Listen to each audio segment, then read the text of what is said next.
will be just as excited as we are. I would like to introduce right now Dr. Richard Pierce. Dr. Pierce is the president of ASPA, and he has a few introductory remarks today. Dr. Pierce?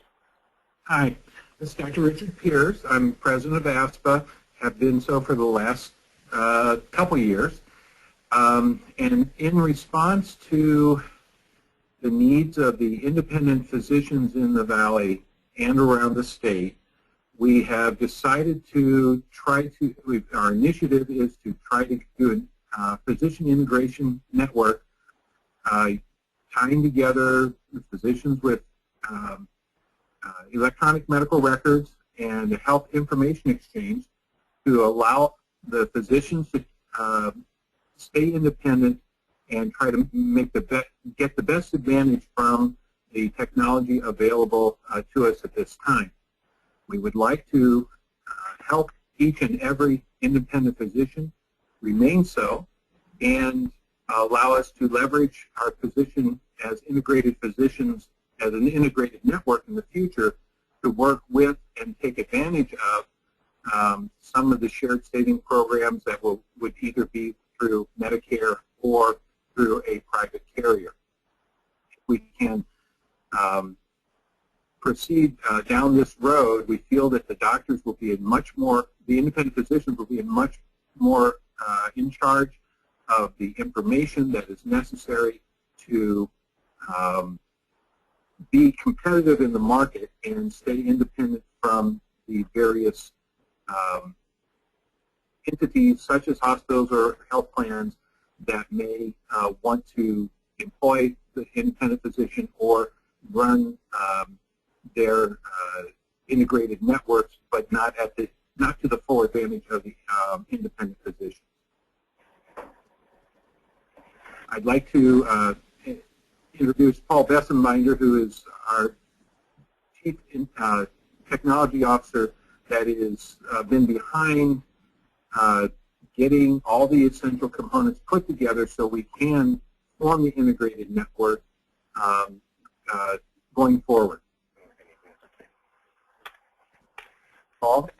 Thank you, Dr. Pierce. I appreciate it. And welcome, everyone. We hope that this is going to be informative, and I hope that you're going to be interested enough in what we're doing that you're going to want to talk to some of your peer physicians in the community about the ASPA Connected Community.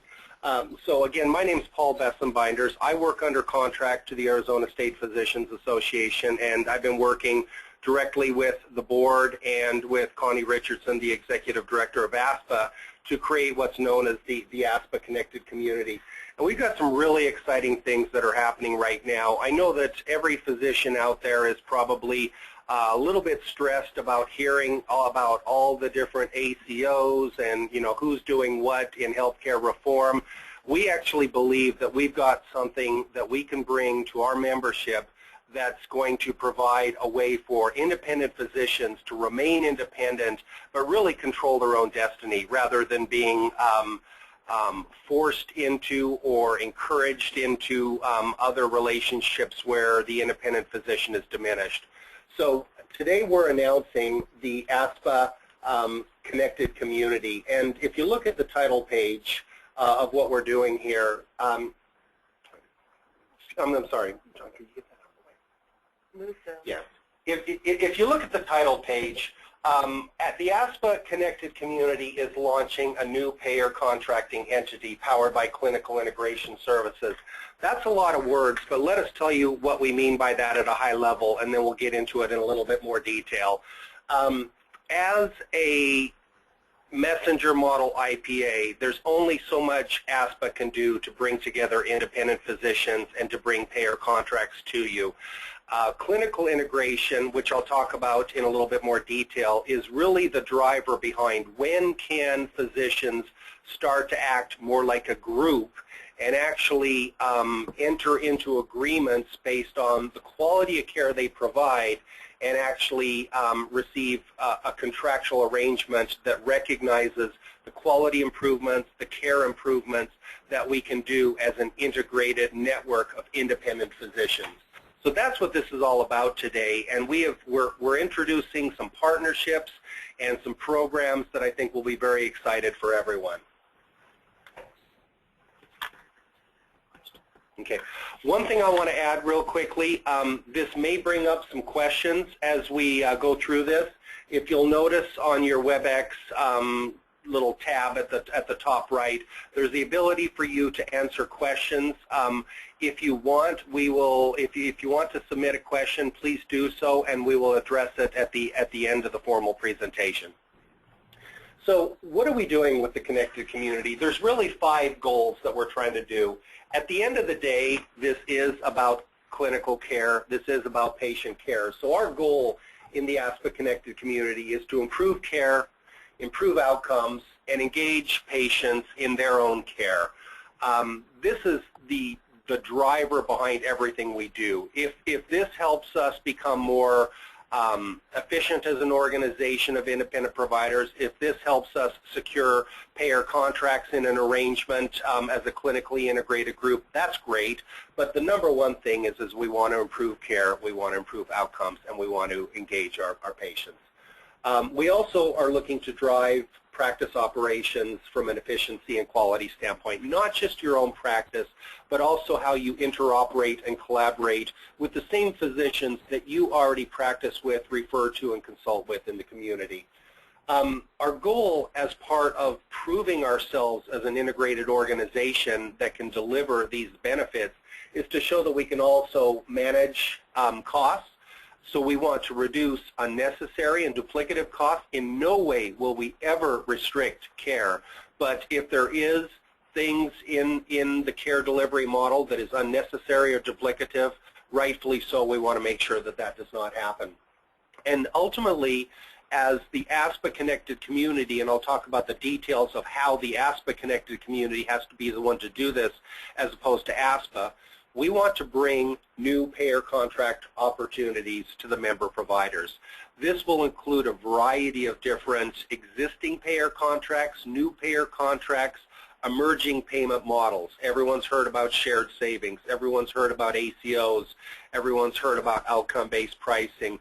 By doing what we're doing, ASPA as an organization in aggregate and specific groups of physicians who choose to will be able to form whatever you want, whether it's an ACO or a commercial shared savings or an out-based contract or a medical home. Whatever it is you want, we're providing the tools, technology, processes, and resources to be successful. And ultimately, the long-term goal in this is to help the independent provider stay independent for the long term. The reality is in healthcare reform, payment reform, delivery reform, hospitals are exerting control, insurers are exerting control. We want to provide a path as independent physicians who are so crucial to the patient care network. We want to provide a path where independent physicians can remain independent, yet take advantage of some of these programs. So how are we going to do it? There's a lot we're going to do, and certainly a lot of what I'm going to discuss goes beyond this call, and we would encourage you to learn more about what it is we're doing. But we're basically doing several things that will help you take this forward and to take advantage of these new payer contracts. We're putting in enabling technology that allows you to not only work within your practice, even if you have an EMR, but actually be able to share relevant clinical data with the other providers that you already work and interoperate with today. We're going to bring you the tools, and we're going to bring you the support resources. This is both technical resources and clinical resources, physical staff to help you move forward with patient engagement, patient education, care management, evidence-based best practices, and so on. We'll also have the analytical support and the operations to be able to make you informed recommendations. I know many of you probably have EHRs, and you all get the quality alerts or the alerts on what you should do. We're going well beyond that, and we're using very sophisticated national brand name technology to be able to take through the care management and care coordination program. We're able to do analysis on potential chronic disease patients or complex disease patients and make real informed recommendations for the clinical staff so that you can make an informed decision about patient care and move forward. And of course, behind the scenes, the ASPA Connected Community is going to be the administrator for all of this. We will do all of the necessary reporting, all of the necessary compliance, which is so important to this, and of course, all of the necessary support for the different quality programs and initiatives that are out there. So I talked about clinical integration early in this, and I just want to make sure that everyone understands what we're talking about when we talk about clinical integration. It's actually a FTC term, I think, at its root on what it is you're allowed to do and not allowed to do as a group of payers who are coming together. But surprisingly, it's very hard to find a legal definition. So I want to be clear that what I'm showing you here today is ASPA's perspective. This is not a legally written opinion. You go to the FTC website, you can't find a definition for clinical integration. So I want to tell you what ASPA and the ASPA Connected Community see as clinical integration. First and foremost, from a clinical perspective, it really is nothing more than a network of independent physicians working together with the tools, the programs, and the processes to share patient data and cooperate in care delivery to improve care, plain and simple. We want to work together, and we want to bring the best tools, programs, and processes to make us be able to make better informed decisions as a group of independent providers. However, the second part is what legally is very important to us. Legally, we need to be able to demonstrate that we are clinically integrated. One of the reasons ASPA has never been able to, as a messenger model IPA, be able to bring some of these other agreements to member providers as ASPA is because we are not a clinically integrated group of providers. ASPA Connected Community aims to change that.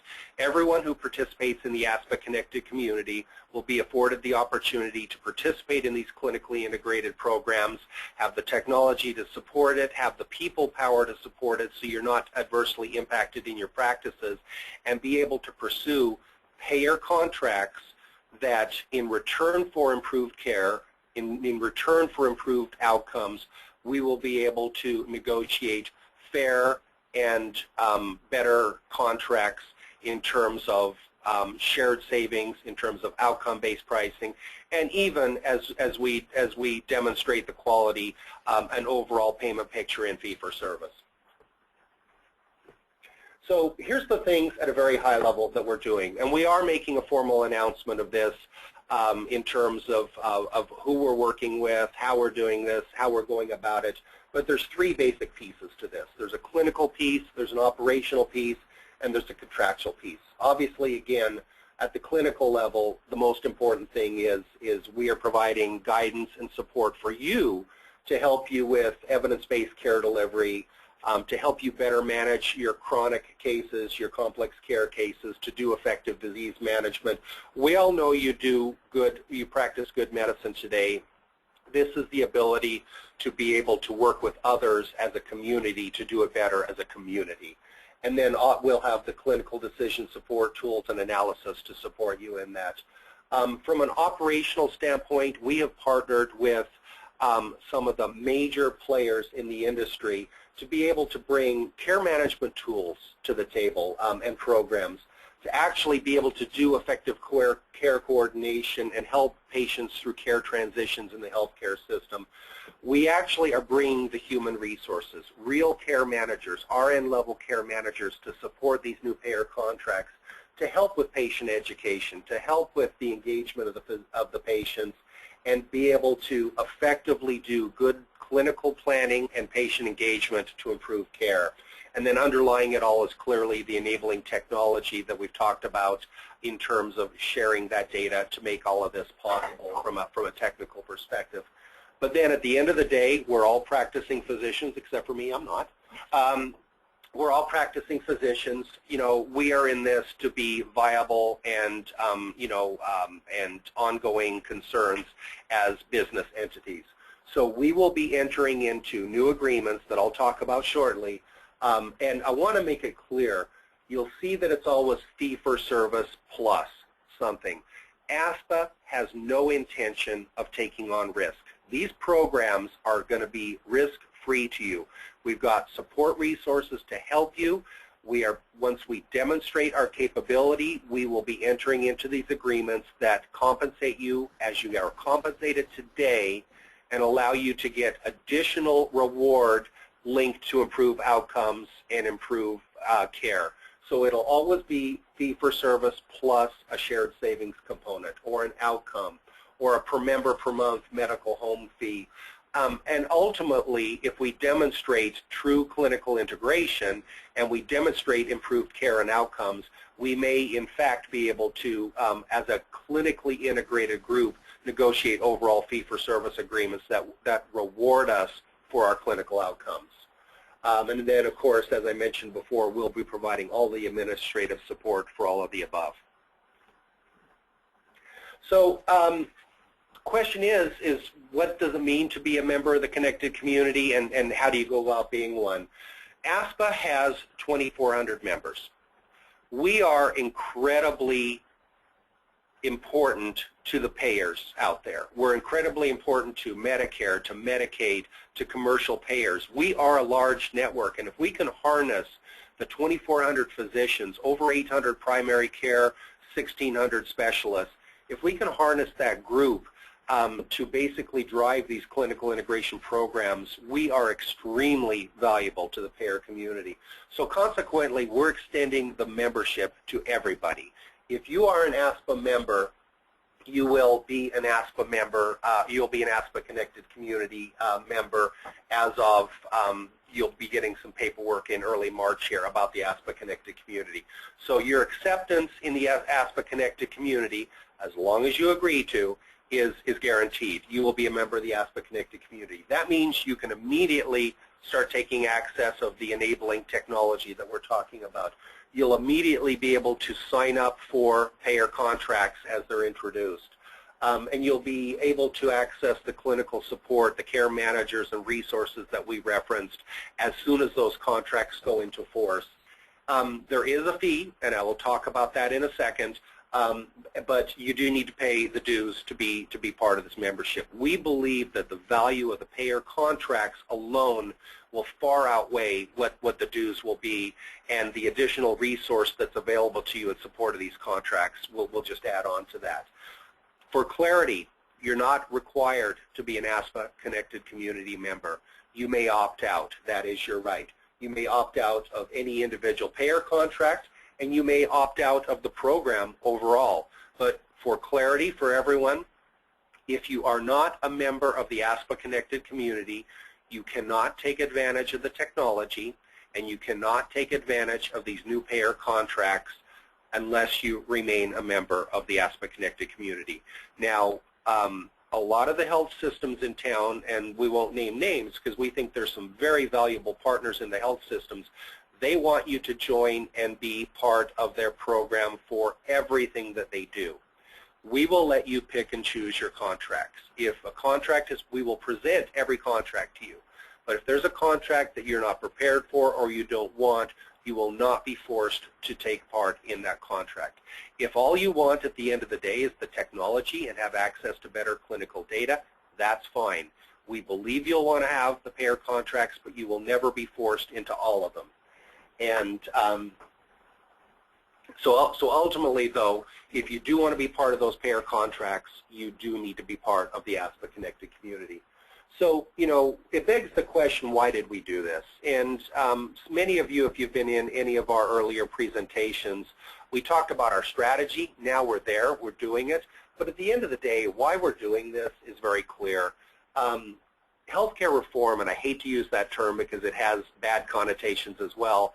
I'm not talking about the accountable care mandate, the insurance mandate. I'm talking about payment reform. I'm talking about delivery reform. Every payer in there, in payment reform, commercial, Medicare, access, everyone is looking to drive down fee-for-service.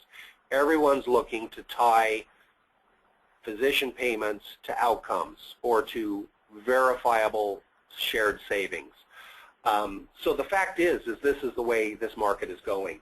And as independent physicians in ASPA, it's very difficult to latch on to clinical integration programs.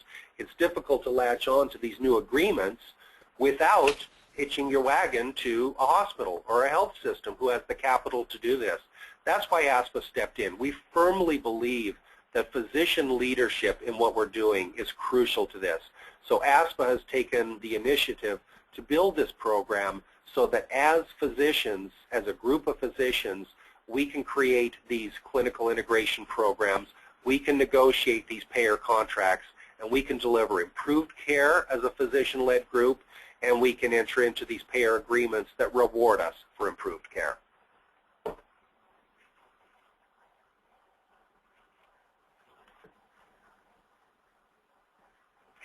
So a little bit about what we've been up to here, because many of you have heard us, we're talking about what we're going to do. We've actually done a lot, and I want to talk about what we've done to date, what we're doing right now, what's available to you right now, and what's going to be available going forward in the future. So if you kind of take a look behind you in the rearview mirror, we've done a lot of things. The two most important things that have happened over the last 12 months is, as a Medicare shared savings program, ASPA brought the leadership to help the ASPA Connected Community, which is a group of physicians in ASPA, submit for and be accepted as a Medicare shared savings program, ACO. Now, we understand ACOs aren't for everybody, but we took a group of physicians, not dissimilar from yourself, and we organized them into an entity that applied for and received ACO status, and they are now moving forward as a viable Medicare Shared Savings Program, ACO. We've also entered into an agreement with Dignity Health. Many of you know that Dignity Health has formed the Arizona Care Network, which is an ACO here in urban Phoenix. We actually have negotiated on behalf of ASPA physicians to not only participate in the ACO as Dignity Health ACO as ASPA members, but also to receive a lucrative $19,000 subsidy to implement an EHR and then be integrated both technically and clinically into the Dignity Health ACO. And for those members who want to be part of a hospital-led ACO, we encourage that. They have a great program. They have a great subsidy for you, and quite frankly, it's a very capable ACO. And then we've also put enabling technology programs in place, the Health Information Exchange, the EHR programs that we're doing, several other things that you'll see out on our website that have already been in place and continue to be in place. But where it really gets juicy and exciting is what are we doing now. So we actually have partnered with organizations that will support us in our initiatives to drive new payer contracts. Very specifically, we are recruiting right now to form a 2014 start date Medicare ACO in Greater Phoenix. So we will be taking requests to participate in a Medicare Shared Savings Program ACO here in Phoenix starting now. You can inquire now. We will be registering physicians in the next 60 days, and we will be submitting an application for a 2014 start date for a Greater Phoenix physician-led ACO, unencumbered by health systems, unencumbered by insurers. We're also taking participation requests for commercial contracts. We are actually talking to a wide variety of commercial payers who are looking at starting plans that are, for lack of a better term, look-alike shared savings programs, but in the commercial space. They may or may not have a 2013 start date. It may be a 2014 start date, but they're looking at people who are implementing technology and taking the steps towards clinical integration so that they can have a commercial equivalent of the shared savings program. So again, it will be fee-for-service plus shared savings. We want your interest now. Those agreements will happen later 2013 or early 2014. With either of these programs, as soon as you sign up, you'll have access to the clinical decision support resources under those contracts, and you'll have access to the community-based clinical information exchange technology. The technology is available to you whether you sign up for the contracts or not. The clinical decision support resources are under the terms of the contract. And then the other thing that is really a nice byproduct about working with ASPA and with our partners is we're going to support individual practices and group practices with relevant certifications. So whether that's PQRS reporting, whether it's NCQH certifications, whether it's medical home certifications, we will be working with you, with our partners, to help you get those certifications and to reduce the cost and time associated with that. And the one thing I stepped over, I wanted to address it separately, is the CME in there. We take continuing medical education, especially in a changing environment, very, very serious, and it's very important to you.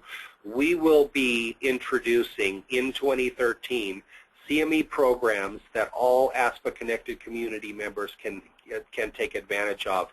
We actually want to make it mandatory, but I don't think we're allowed to. But in this changing environment where you have requirements for CME, and it's always tough to get CME before your requirement for the time is ending, we will be delivering at least quarterly, maybe more. We will be delivering topical CME through the ASPA Connected Community that will deliver you those CME hours that you need. And going forward, we're going to be participating in multiple contracts. As I said, ASPA has been approached by multiple payers. We're talking Medicare Advantage plans, we're talking Medicare proper, we're talking access, and we're talking commercial payers. So the initial contracts that we'll be starting with are certainly going to be good for the ASPA Connected Community membership, but we actually see that portfolio of contracts growing significantly.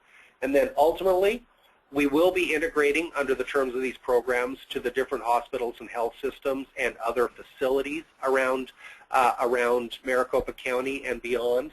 And finally, once we are mature as a connected community, we will look for opportunities to go after self-insureds to deliver a large network of ASPA physicians as a physician-led network for self-insureds. So in short, why is ASPA Connected Community good for your practice? As I said early on, it's tough to raise the money to do this. And independent physicians, it's hard to organize with your peers to do this. It's hard to raise the capital to do this. Consequently, the large players are stepping in. Large multidisciplinary groups with hundreds or even sometimes thousands of physicians are coming in to do these clinical integration initiatives. Health systems are doing it. And of course, the insurers themselves, they're looking to, not only as a payer influence you, but also as a healthcare reformer, they're looking to influence you. We believe that an ASPA-led, physician-led approach is the right approach. And with our scale of 2,400 physicians, we're putting together the capital, the time, and the competencies to help you participate in this program. So we're offering you an easy path so that you can start securing value-based contracts now, shared savings contracts now. You won't need to talk about affiliations with a hospital or health system unless it's right for you. You won't need to talk about affiliations with an insurer unless it's right for you. This is an opportunity for you to participate in clinical integration, participate in value-based contracts now under the ASPA banner as an independent physician.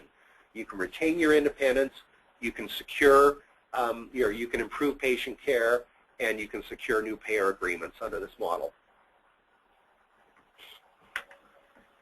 So there is a cost, as you might expect, but the thing is we understand that as independent providers, particularly many ASPA providers are in small practices. We understand the cost is a factor, and we understand that your time is a factor. Both are crucial commodities, and you don't have enough of either. So we realize that you can't handle a big cost burden. We realize that you can't take significant time away from your practice. So we've streamlined our process, and we've streamlined our dues to make it easy and effective for you. To be part of the ASPA Connected Community, taking full advantage of all the payer contracts and full advantage of all the technology and the clinical support resources that are available to you through our partners, it's $500 per provider per quarter. And that's for small physician practices up to 3 physicians.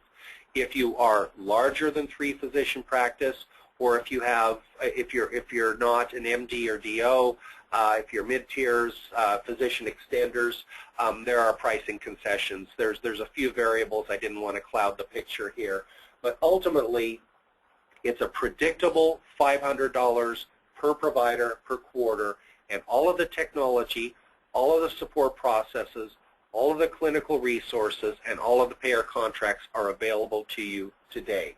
Now, in the future, in the first year, we need the $500 per provider per quarter to come from you directly.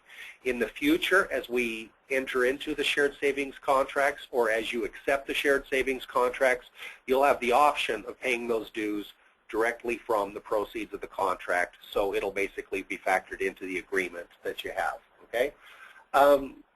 So ultimately, from a cost standpoint, and more importantly from a time standpoint, it's not zero. We know that. There is a little cost to participate, and there is a little bit of time consumption. If you look at the graphic on the right, it will take some of your time, but we have built an extensive cadre of support providers and technologies that will do a lot of the heavy lifting for you. ASPA, the Connected Community, will do a lot of the heavy lifting for you. There is an overlap where you're going to need to work with the providers and work with ASPA in order to make sure that you're getting the data, you're getting the actionable information that you need.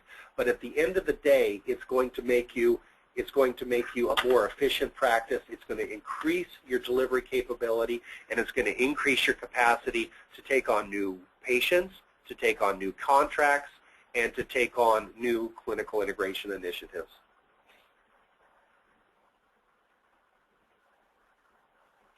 So what to expect as a member? You know, the reality is it's up to you, okay? Whatever you want it to be for you is what it's going to be for you. You know, the first step is to accept the membership in the ASPA Connected Community. You're going to be given the opportunity to look at the different contract options. You're going to be an opportunity to take advantage of the technology right away. And it's really up to you. You can start you can start with the technology. You can start sharing clinical information. You can start doing electronic referrals and electronic consults to other members in the ASPA physicians. You can invite other non-ASPA members to become part of this so that you can extend your electronic referral network. You'll be able to access source data from the other facilities and from the other providers where we have aggregated that data. Obviously, I want to make a quick statement here that patient consent is important to all of this, but to the extent that we have the consent, any patient data anywhere they're seen, to the extent that it's available to us, will be made available to you. And then ultimately, you can tap into as much or as little as you want. You can tap into the care coordination. You can tap into the care management. You can tap into the actual care managers under the terms of the contract, and you can take it wherever you want. Ultimately, you can remain independent, and you can pick and choose how you want to perform under healthcare reform with these new payer agreements. At the end of the day, this isn't about technology. This is about putting payer agreements in front of you that will reward you for clinical improvements and for clinical coordination that relates to improved outcomes. That is pretty much what we're up to. So I'm going to ask John to take a look to see if we've had any questions come in.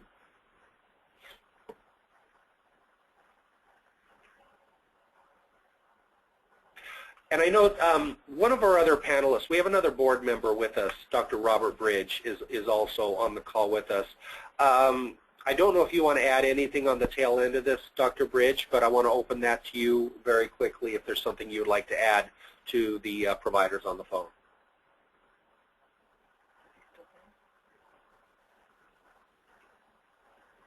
Dr. Bridge is muted. Okay. I guess we're going to leave that. Dr. Piers, is there anything from your standpoint that you'd like to bring back at the tail end of this?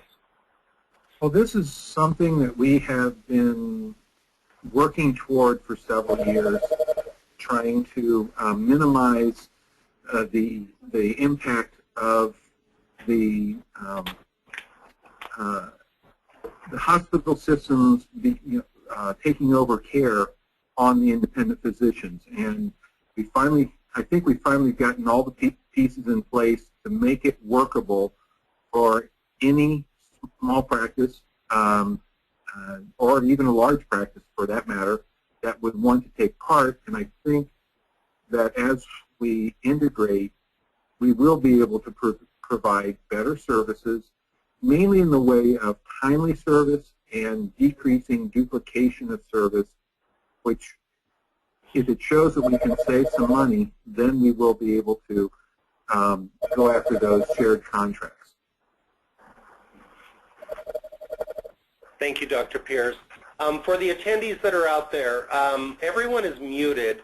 If you do have a question, I want to just afford you the opportunity to post a question. If you look at your dialog box, you can either raise your hand in the dialog box and we'll open your line, or you can put a question in very quickly and we will respond to that for the benefit of everyone on the call. Paul, may I add one other thing? Sure. Just remind everybody of the ASPA annual meeting tonight. You know, that we can have more discussion about that, about what was presented here, just to go into further detail if necessary, and have the information on that. It's on the website as well. Sure, yeah. For those of you on the call, so the annual physicians meeting for ASPA is tonight. It starts at... Doors open at 5 o'clock. We have a wine and cheese, and then we will start a buffet dinner at 6, and our speakers will be starting at 6:15. We have a really great agenda, and we'll have the opportunity, if you want to meet with us directly there and have questions about the ASPA Connected Community and other things that are being offered through ASPA at this time. The location of the meeting tonight is at the Hilton Garden Inn, which is at 4000 North Central Avenue. That's between Thomas and Indian School. We hope that you can come. And this is not only just for physicians, this is for any other healthcare provider. We have even welcomed a few managers and administrators to attend as well. So we'd love to see you all there if at all possible.